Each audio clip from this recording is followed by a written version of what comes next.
দর্শক, এই প্রসঙ্গে আরো জানাতে আমাদের সাথে যুক্ত হচ্ছেন সহকর্মী শহীদ নূর আহমেদ। শহীদ নূর, সমালোচনার মুখে বন বিভাগ কেমন কর্মকাণ্ড থেকে বিরত দেওয়ার জন্য জানিয়েছে জেলা প্রশাসন, আর কি পদক্ষেপ গ্রহণ করা হয়েছে এবং বন বিভাগ আসলে এ বিষয়ে কি তথ্য দিয়েছে?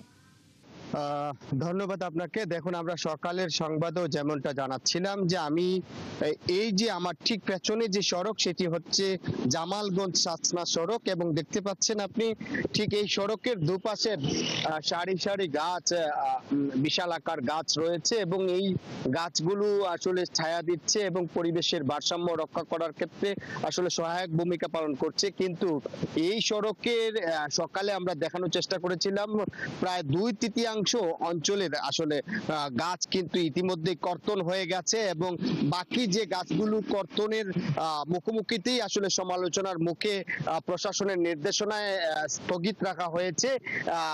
জেলা প্রশাসনের পক্ষ থেকে বলা হচ্ছে যে তারা তদন্ত করবেন আসলে কেন জেলা কমিটির এই কিসে এই অনুমতি না নিয়ে আসলে গাছগুলো কাটা হলো, এবং এই ক্ষেত্রে বন বিভাগের কাছে জবাব চাওয়া হয়েছে যে আসলে তারা যাতে সুনির্দিষ্ট সময়ের মধ্যে এই জবাবটা দেয়।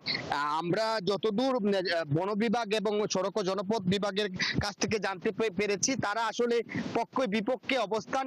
কথা বলতে গেলে সড়ক ও জনপথ বিভাগ বলছে তাদের এখানে কোনো ধরনের উন্নয়ন কাজ চলমান নেই, তারপরও কেন কাটা হচ্ছে সেই উত্তর তাদের কাছে যেমন নেই।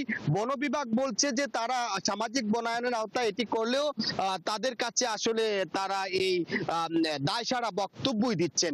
সাধারণ বাসিন্দা থেকে শুরু করে পরিবেশ কর্মীরা বলছেন যে এই ক্ষেত্রে অবশ্যই একটি সমন্বয় হওয়ার কথা ছিল, স্থানীয়দের থেকে শুরু করে তাদের পরিকল্পনা, তাদের কথা নিয়েই মূলত গাছটা কাটা। পরবর্তীতে এখানে কিভাবে আসলে গাছ রোপণ করা হবে সেই ক্ষেত্রে একটি সুনির্দিষ্ট রোডম্যাপ থাকার দরকার ছিল। এই ক্ষেত্রে কোনোটাই মানা হয়নি, এবং শুধু এই সড়ক না, সুনামগঞ্জের আরো সড়কে আসলে এভাবে নির্বিচারে গাছ কাটা হচ্ছে।